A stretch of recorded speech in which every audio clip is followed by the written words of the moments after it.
사람이 나이가 들었다라는 걸 알 수 있는 여러 가지가 있는데요. 그 중에 한 가지는 오랜만에 만난 사람이 이제 안부 인사를 건넵니다. 어머, 어떻게 하나도 안 변했어요. 그때나 지금이나 똑같네. 여러분들이 이 얘기를 들으시고 나도 모르게 미소가 지어진다면 여러분은 늙은 겁니다. 그걸 어떻게 할까요?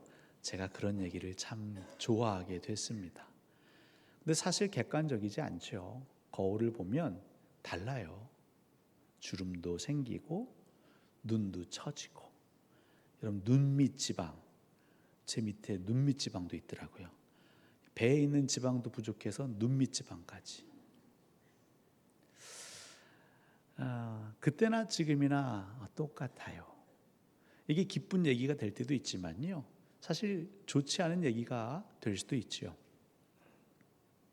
어쩜 너는 그때나 지금이나 그렇게 자기밖에 모르니? 나이가 들고 철이 들 줄 알았는데 부모 생각은 하지 않고 늘 자기 주장만 하는 사람들이 있습니다.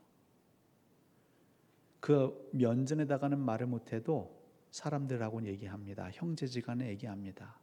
어쩜 걔는 그때나 지금이나 똑같다. 여러분, 이런 얘기는 사실 좋은 얘기는 아니에요. 그죠? 오늘 우리는 하나님 앞에 지금 다 모여 앉았는데요, 하나님이 여러분을 향해서 어머, 그때나 지금이나 똑같구나, 이런 얘기를 하실 때 어떤 의미로 하시는 걸까요? 긍정적인 의미로 하시는 걸까요? 아니면 그렇지 않은 의미일까요? 여러분들이 느끼시기에 여러분은 어떠십니까? 예수 그리스도를 알기 전이나 예수 그리스도를 알고 난 지금 어떠십니까? 바라기는 주님을 향한 첫사랑이 그때나 지금이나 똑같으셨으면 좋겠습니다. 옆에 분 보세요. 그때나 지금이나 똑같은지. 그 인자한 얼굴, 사랑이 넘치는 얼굴 똑같습니까? 여러분, 기도해 주세요. 하나님, 내 옆에서 함께 예배하는 우리 성도님, 예수님을 만나 회개하며 기뻐했던 그 심령이 그때나 지금이나 똑같았으면 좋겠습니다. 근데 우리의 바람은 똑같기를 원하는데 실상은 그렇지 못할 때가 많죠. 변합니다. 그죠? 여러분, 우리는 어떻게 변해야 할까요? 두말하면 잔소리, 좋게 변해야죠. 우리는 좋게 변하는 걸 성장 혹은 성숙이라고 말합니다. 여러분은 성장하고 계십니까? 성숙하고 계십니까? 성화의 길에 들어서 계십니까? 아니면 우리 변질이라고 하죠. 성질이 바뀌는데 안 좋게 바뀌는 거. 퇴보하십니까? 퇴행하십니까? 오늘 본문을 보니까 5절, 여러분, 우리가 세상에 보내짐을 받았잖아요. 하나님이 우리를 세상에 보내셨잖아요. 예수님께서 내가 너희들을 보낸 게 이리 때 가운데 마치 양을 보내는 것 같다. 하나님이 우리를 세상에 보내셨어요. 그리고 우리는 세상과 겨루어야 합니다.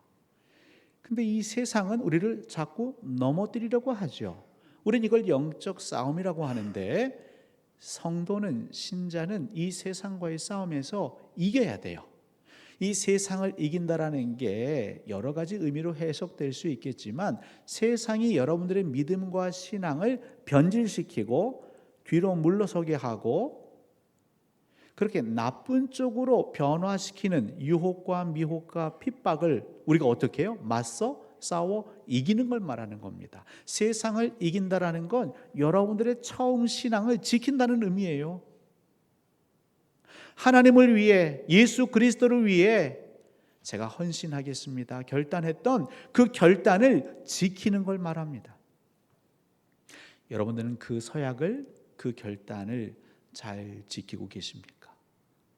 세례 입교 당시 했던 그 서약, 임직 받았을 때의 그 서약. 물론 제가 여러분들에게 이렇게 말씀을 드리면 여러분들은 반사 이러겠죠. 목사님은 위임식할 때 서약을 잘 지키고 계십니까? 목사님 목사 안수했을 때 받았을 때 그 서약을 잘 지키고 계십니까? 반사 이렇게 하시겠죠. 맞아요. 우리는 그 약속을 잘 지켜야 돼요. 그게 세상을 이기는 겁니다. 근데 세상을 이기는 비법에 대해서 오늘 5절 뭐라고 말하고 있습니까?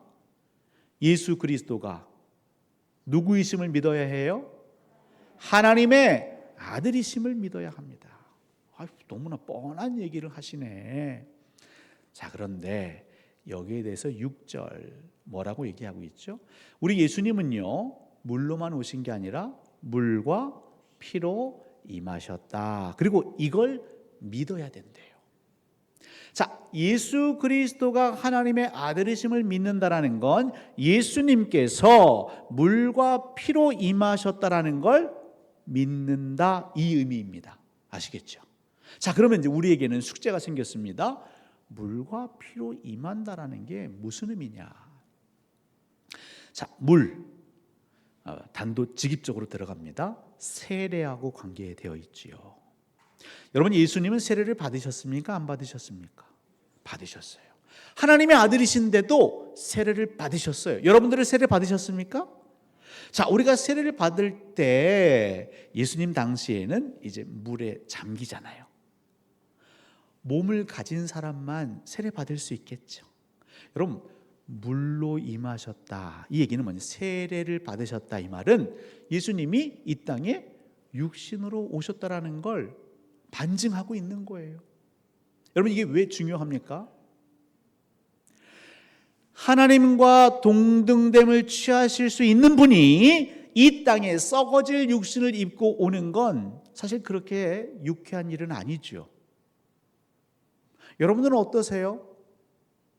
이 육신이 있기에 우리가 살아 숨쉬는 듯 하지만 이 육신 때문에 불편할 때가 얼마나 많습니까? 근데 우리는 인간이기에 잘 모르는데 하나님은 영이신데 그 영이신 하나님이 육신을 입고 이 땅에 오셨다. 여러분, 이건 여간 불편한 일이 아니지 않을 수 없어요. 우리가 비하라고 하는데 예수님께서 이 땅에 내려오시는데 어느 정도까지 내려오셨느냐? 낮고 낮은 곳까지 내려오신 겁니다. 그럼 왜 내려오셨습니까? 하나님의 뜻이에요. 하나님의 섭리예요. 그래서 하나님께서 계획하신 그 뜻을 이루시기 위해 이 땅에 몸을 입고 오셨다. 그래서 세례를 받으신 거예요. 심지어 세례를 누구에게?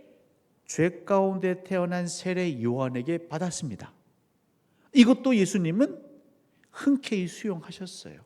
세례 요한이 뭐라고 해요? 예수님이 세례 받으러 올 때 선생님께 제가 세례를 받아야지 어떻게 제가 선생님께 세례를 베풀 수 있습니까? 이건 가당치 않습니다 했죠. 여러분, 사람은, 인간은 그래요.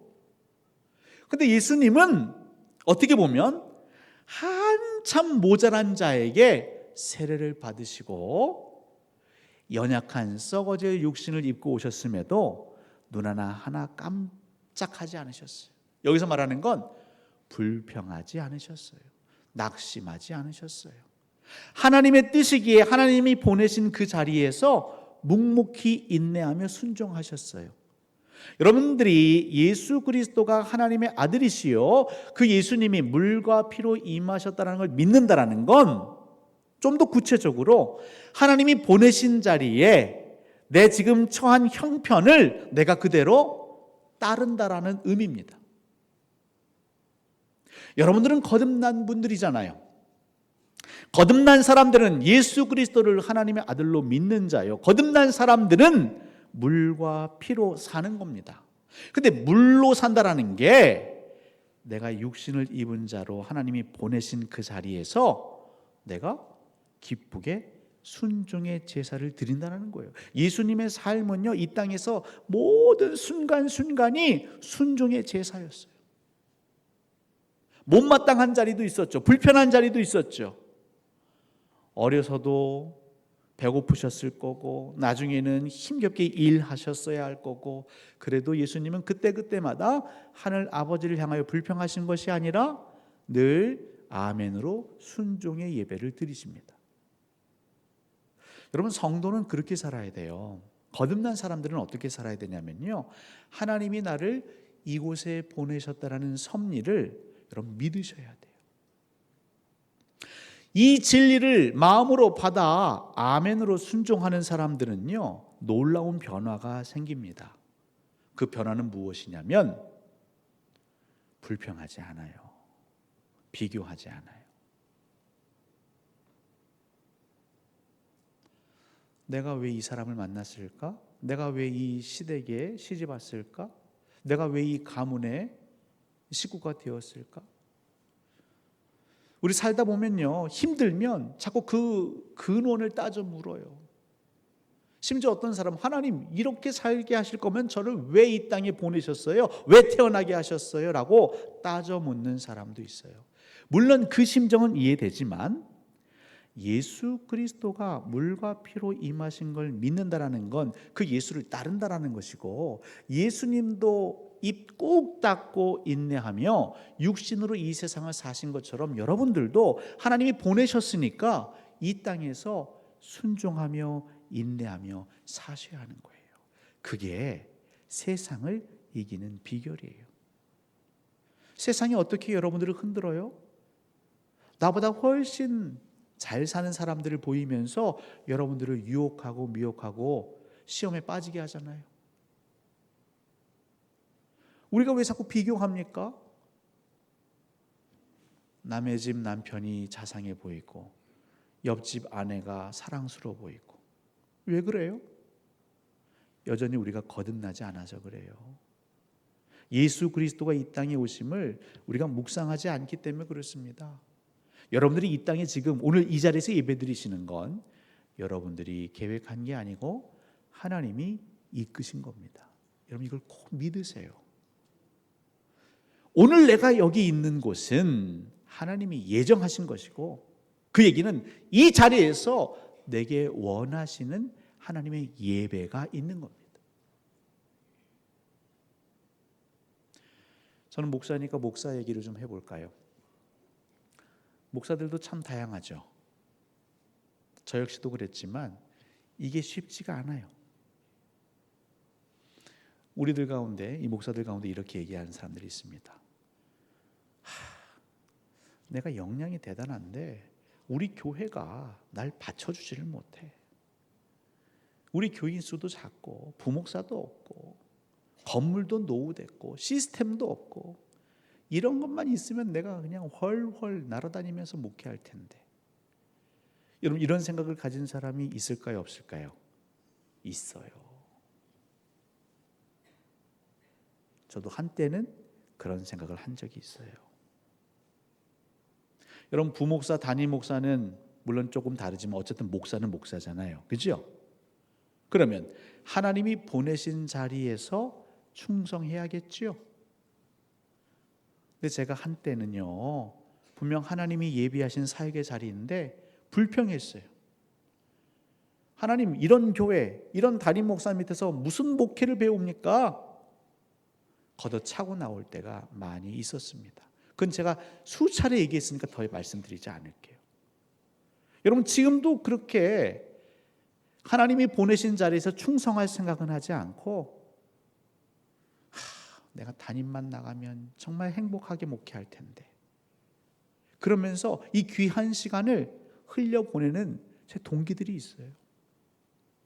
하나님께서 귀한 담임 사역지를 허락하셨음에도 불구하고 하나님에게 이게 뭐예요? 나보다 못한, 설교도 못하고 사역도 못하는 친구는 더 큰 교회에서 사역하는데 저 좀 큰 교회로 옮겨주세요 하며 한탄하는 목사들이 있어요. 목사만 그래요? 여러분들도 그렇지 않습니까? 직장, 이 상사만 없어도, 이 대표님이 나만 좀 알아줘도, 좀 도와줘도 제가 즐겁게 일을 해볼 텐데 도와주는 사람이 없어요. 우리는 여러 가지 핑계를 댑니다. 변명합니다. 예수님은 변명하지 않으셨어요. 예수 그리스도께서는 그가 처하는 순간순간마다 하나님이 나를 이리로 이끄시는구나, 그럼 내가 해야 할 예배는 무엇일까? 내가 해야 할 순종은 무엇일까? 그러면서 한 걸음 한 걸음 걸어 나가셨습니다. 성도 여러분, 거듭난 사람들은요, 그래서 잠시 흔들릴 수는 있지만 불평의 자리, 원망의 자리, 비교의 자리에 남지 않아요. 그럼 빨리 벗어나십시오. 아, 우리 교회가 이것도 있고 저것도 있으면 내가 더 열심히 봉사할 텐데. 그게 없어도 하나님은 여기에서 여러분들에게 원하시는 헌신이 있어요. 자, 물로 임하셨다라는 건 하나님이 나를 보내신 삶의 자리에서 주의 뜻을 따라 순종했다라는 의미입니다. 예수님이 그렇게 사셨고 우리도 그렇게 살기로 우리는 결단한 거예요. 그게 그리스도인들이에요. 그럼 피로 임하셨다라는 건 이건 어렵지 않으시겠죠? 예수님께서 피를 흘리셨어요. 어디서 흘리셨습니까? 십자가에서. 예수님이 십자가를 지셨다는 얘기입니다. 물론 이것도 하나님의 큰 섭리 가운데 있지만 십자가가 상징하는 게 뭐예요? 희생과 헌신, 죽음이잖아요. 고난이잖아요. 여러분, 고난이 없는 영광, 십자가 없는 부활이 가당키나 합니까? 그런데 예나 지금이나 그때도 지금도 어떤 사람들이 있냐면 십자가는 지고 싶지 않아요. 대신에 영광스러운 것만 누리고 싶은 사람들이 있어요. 예수님 당시에도 그런 사람들이 있었고요. 지금도 마찬가지입니다. 예수 그리스도께서 하나님의 아들이심을 믿는다라는 것은 예수님이 십자가를 지신 것처럼 나도 하나님 보내신 그 자리에서 내게 주어진 이 형편과 상황이라는 몸을 입고 십자가를 지겠다는 의미예요. 여러분들은 십자가를 회피하는 삶을 살고 계십니까? 힘들어도 그 십자가를 지는 인생을 살아가고 계십니까? 가족이 십자가 아닙니까? 이 땅에서 직장이 십자가 아니겠습니까? 대한민국이 십자가예요. 여러분 자꾸 나라 욕하지 마세요. 누워서 침 뱉기예요. 여러분 광주동산교회 욕하지 마세요. 누워서 침 뱉기예요. 하나님이 우리 보고 이 교회를 섬기고 다듬고 함께 동역하라고 우리에게 맡겨주신 십자가예요. 아니 목사들이 자기들끼리 만나서 교인 욕하고 장로 욕하는 거 꼴불견입니다. 그거는 신앙이 없는 사람들이에요. 제가 이렇게 얘기하는 건 빌드업이에요. 목사만 그러는 게 아니에요. 이놈의 교인들은요, 모이면 담임 목사 욕해요. 장로 흉봐요. 죄송하지만 거듭난 사람들이 아니에요. 완전하고 온전한 건 하나님 나라 가야 있어요. 여러분 이 땅은요, 뭔지 모르게 다 부족한 것들 투성이죠. 그래서 하나님 우리를 부르신 겁니다. 다양한 저와 여러분들을 부르신 겁니다. 서로 희생하라고, 헌신하라고, 서로 짐을 나누어 지라고 부르신 겁니다. 하나님의 아들을 믿는다라는 건, 물과 피로 임하신 예수 그리스도를 믿는다라는 건 바로 이 내용이에요. 하나님이 여러분들을 이 자리에 부르신 것을 꼭 믿으시기를 축원합니다. 그리고 미꾸라지처럼 피해가지 마시고 하나님 명령하시면 순종하세요. 십자가를 지세요. 헌신하세요. 여러분 한 사람 한 사람 하나님께 산 제물로 영적 예배를 드리세요. 하나님 제가 뭘 들어야겠습니까? 모르시겠습니까? 기도하시는 거예요. 여러분 기도 제목이 달라져야죠. 하나님 제가 어떤 예배자가 될까요? 하나님 저에게 어떤 예물을 받길 원하십니까? 말씀하옵소서. 주의 종이 듣고 그걸 주께 드리겠나이다. 여러분 이 두 가지를 사모하고 우리 성도들이 늘 깨어서 이 두 가지를 서로 점검해 준다면 이 교회는 세상을 이기는 교회가 될 겁니다. 세상을 이긴다라는 건 세상의 유혹이 혹은 핍박이 몰려와도 이 교회는 쓰러지지 않을 것입니다. 어떤 경제 위기가 닥쳐와도 교회는 무너지지 않을 것입니다. 인간적인 생각으로 어떻게 교회를 부흥시킬까? 여러분, 그렇게 부흥되는 게 아니에요. 영적인 공동체는 무엇으로? 예수 그리스도께서 물과 피로 임하신 것처럼 그 예수를 믿는 성도들이 똑같이 물과 피로 살아가는 것입니다. 자, 그런데 우리는 사람이잖아요. 내가 그렇게 헌신할 때 그래도 옆에서 누군가 응원해주고 칭찬해주고 알아줘야 힘이 나요. 근데 사람은 다 같은 욕구를 가지고 있으니까 누군가를 알아주기보다는 저 사람이 나를 알아주기를 바라고, 새 가족이 와도 새 가족에게 다가가기보다는 여전히 사람들이 내게 찾아오기를 바라고, 우린 이렇게 살고 있잖아요. 근데 여러분, 서운해하지도 마시고 염려하지도 마세요. 여러분의 삶을 누가 증언하신다라고 성경에 기록되어 있습니까? 성령이 증언하신다. 여러분, 증언한다라는 건 증인이 증언하는 거잖아요. 증인만이 증언할 수 있어요. 증인은 누가 증인입니까? 그 사건이 벌어진 현장에 있는 자가 증인이에요. 예수 그리스도께서 몸으로 이 땅에 오실 때 바로 그 곁에 누가 계셨어요? 성령님이 계셨죠. 처녀의 몸에서 어떻게 사람 아이가 납니까? 성령으로 잉태하셨고 그 성령이 끝까지 예수를 보호하신 거 아니에요? 사람들은 모르겠지만 성령님은 다 보고 아십니다. 누구에게 증언하는 겁니까? 하나님께 증언하는 것이죠. 십자가에 달려 죽으셨는데 사흘 만에 부활하셨습니다. 성령의 역사지요.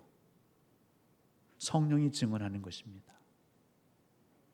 여러분들이 이 땅에서 물과 피로 사는 모든 순간순간들은 지금 곁에서 누가 보시는 거예요?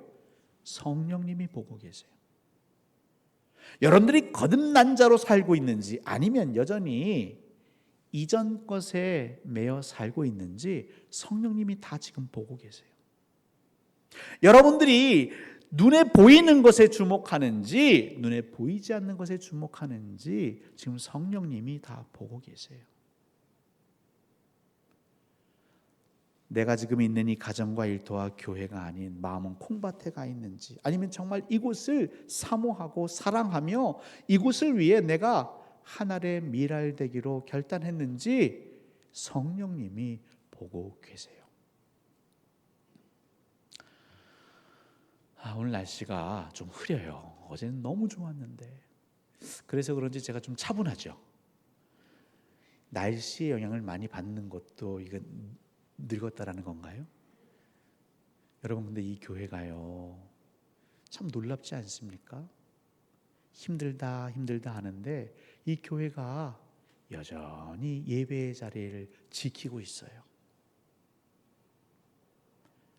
주일날에도 부지런히 봉사하는 분 계시지만 평일에도요 아무도 보지 않는데 나와서 수고하는 분들이 계세요. 몸을 써서 수고하는 분도 있지만 주의 몸된 교회가 하나님의 도우심으로 늘 세워지기를 바라는 마음에 기도하는 이들이 있어요. 성도 여러분, 성령님이 여러분을 증언하실 거예요. 어디에서? 그리스도의 심판대 앞에서, 하나님의 심판대 앞에서 성령님이 증언하실 거예요. 목사가 모르고 당회원들이 모르고 교인들이 몰라도 하나님이 여러분을 이곳에 보낸 그 뜻을 구하고 찾으며 헌신하셨으면 좋겠어요. 제가 여러분들을 착취하려고 하는 게 아니에요. 하나님 앞에 가서 꼭 칭찬받기를 원해서 드리는 말씀이에요. 세상을 이기려면 물과 피로 살아야 합니다. 이 세상의 사조는 무엇입니까? 우리 주변에 많이 유혹하잖아요. 왜 사람들이 대형교회 갑니까? 편하다고 해서 간대요. 왜 사람들이 상가교회 가지 않습니까? 고생할 것 같아서 안 간대요. 지난 금요일 이제 우리 전도사님들이 목사가 되려면 총회에서 주관하는 목사 고시를 봐야 되거든요. 시험을 봐야 돼요. 그 전에 면접을 합니다. 그래서 이제 면접관으로 전사님과 얘기를 하는데요. 제가 물어봤어요. 정말 목사로 하나님께서 부르신 걸 믿으십니까? 했더니 예, 그렇대요. 그러면 제가 짓궂은 질문을 좀 했죠. 요즘 목사님들, 전사님들 보면 서울의 큰 교회만 가서 사역하려고 하는데 전사님들은 하나님 부르시면 시골도 지방도 갈 거예요? 제가 물어봤어요. 그랬더니 어떤 전사님은 한술 더 떠서 저는 섬에라도 갈 겁니다. 이렇게 얘기를 하더라고요. 너무 기쁘기도 했고 고맙기도 했죠. 사실 저는 그러지 못했거든요. 저는 말씀드렸잖아요. 서울, 경기도도 저 밑에는 보지도 않았어요. 제가 그동안 사역했던 교회 경기도는 구리, 나머지는 다 서울. 그 다음이 광주도 강남이랑 가깝잖아요. 그렇죠? 준서울이죠. 저는 그랬어요. 근데 목사가 되겠다는 전사님들이 저 시골도 가고요, 지방도 가고요, 섬에라도 가겠습니다. 너무 귀했습니다.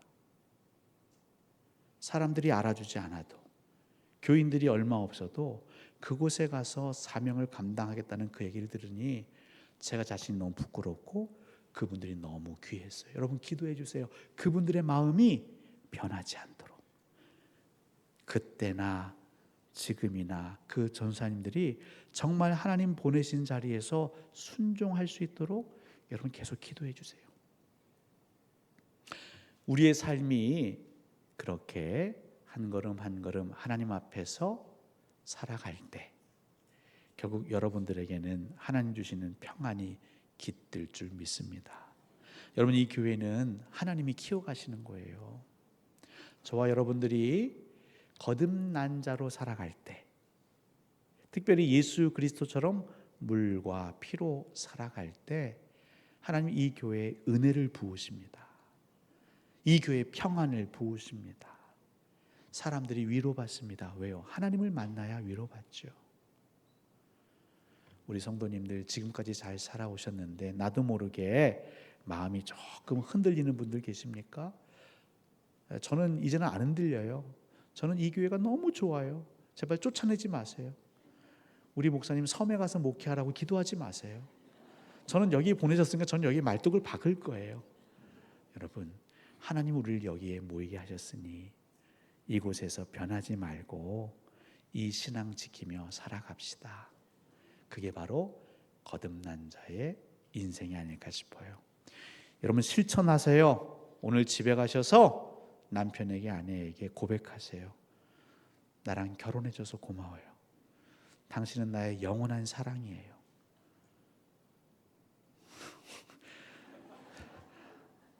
왜 동의를 안 하십니까? 하나님이 여러분을 그 가정에 보내셨다니까요. 하나님이 그 배우자를 만나게 하신 거예요. 속속이는 자식들 하나님이 여러분의 배를 통해서 낳게 하셨잖아요. 사랑하는 자녀야, 난 네가 너무 좋다. 너를 주셔서 하나님께 너무너무 감사하다. 여러분 내일 직장 가셔서 대표님, 부장님, 동료, 부하 직원에게 고맙다고 하세요. 난 이 직장이 너무 좋아요. 하나님 나를 이 직장에 보내셨어요. 난 이곳에서 물과 피로 살아갈 거예요. 우리 성도님들 쉽지 않겠지만 기도합시다. 하나님이 마음 주실 겁니다. 하나님이 능력 주실 겁니다.